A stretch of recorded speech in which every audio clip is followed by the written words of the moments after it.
What's behind Antony Blinken's call for humanitarian pauses in Gaza?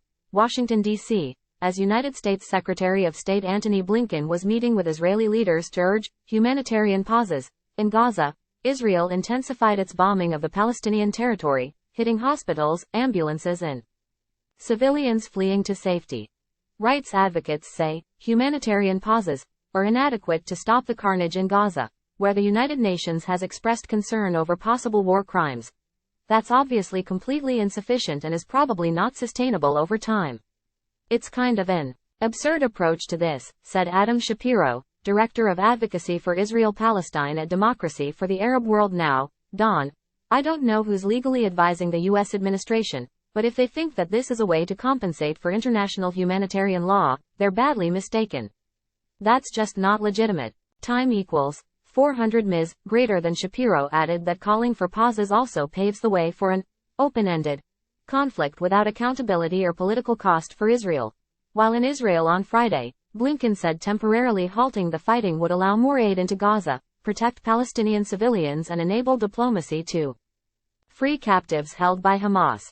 We believe that each of these efforts would be facilitated by humanitarian pauses, by arrangements on the ground that increase security for civilians and permit the more effective and sustained delivery of humanitarian assistance, he told journalists. The White House had said earlier that any pause would be localized, a goal far less ambitious than achieving a full ceasefire. Still, the stance marks a shift in the U.S. position. 2 weeks ago, Washington vetoed a United Nations Security Council proposal calling for a humanitarian pause. Time equals 400 ms. Greater than Sandra Tamari, the executive director of Adala Justice Project, an advocacy group, said the call for a humanitarian pause shows that the Biden administration is responding to growing domestic pressure over the rising death toll in Gaza. Over 9,000 Palestinians have been killed as of Friday. The Biden administration sees the American public's outrage over this genocide and these killings, and they're finding it harder and harder to justify allowing Israel to continue, Tamari told Al Jazeera. Blinken's visit came amid growing discontent from Arab and Muslim communities over the Biden administration's handling of the crisis. A survey earlier this week showed Biden polling at a record low of 17% support among Arab Americans, down 42 percentage points. There have also been reports of growing dissent within the administration itself.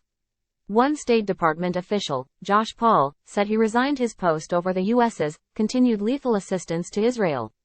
Time equals 400 ms. Greater than Tamari stressed that a humanitarian pause would not quell the anger within communities that support Palestinian rights. Palestinians do not want a pause in the bombing for food to get in and then to be bombed again, she said. It's absolutely unacceptable, but even Blinken's modest push for a temporary suspension of hostilities appears to have been rejected by Israeli Prime Minister Benjamin Netanyahu. I made clear that we are continuing full force and that Israel refuses a temporary ceasefire which does not include the release of our hostages, Netanyahu said. Time equals 400 ms. Greater than Shapiro said that rebuff echoes a long-standing approach among the Israeli leaders. They can ignore Washington's demands, he explained, because they know that the U.S. would not impose real consequences on Israel. For example, U.S. opposition to illegal settlements in the occupied West Bank has done little to stop Israel's expansion there or the worsening state-backed settler violence, Shapiro said. The Israelis just simply are now saying effectively to the face of the Americans, we're not even listening to what you have to say because you don't back it up with anything. Israel receives $3.8 billion in U.S. military aid annually, and Biden has requested more than $14 billion in additional funding for the Israeli government since the war broke out. Moreover, the Pentagon said earlier this week that it was not putting any limits on how Israel uses weapons provided by the U.S. Similarly, the White House said it was not drawing red lines for Israel. The U.S. Department of Defense also confirmed on Friday that American surveillance drones are flying over Gaza to support Israeli partners as they work on their hostage recovery efforts, suggesting direct involvement in Israel's military campaign. Palestinian groups are holding more than 200 captives, following the Hamas attack on October 7 that killed 1,400 Israelis. Since then, Israel has declared war on Hamas and has relentlessly bombed Gaza, in the name of rooting out the Palestinian group.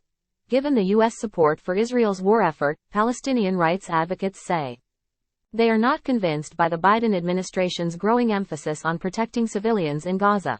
In fact, Israel's bombing campaign seems to have gotten worse over the past 2 weeks, as U.S. officials increased their calls for the Israeli military to abide by the rules of war. On Friday, Blinken said he sees his own children in the images of dead and injured Palestinian kids in Gaza.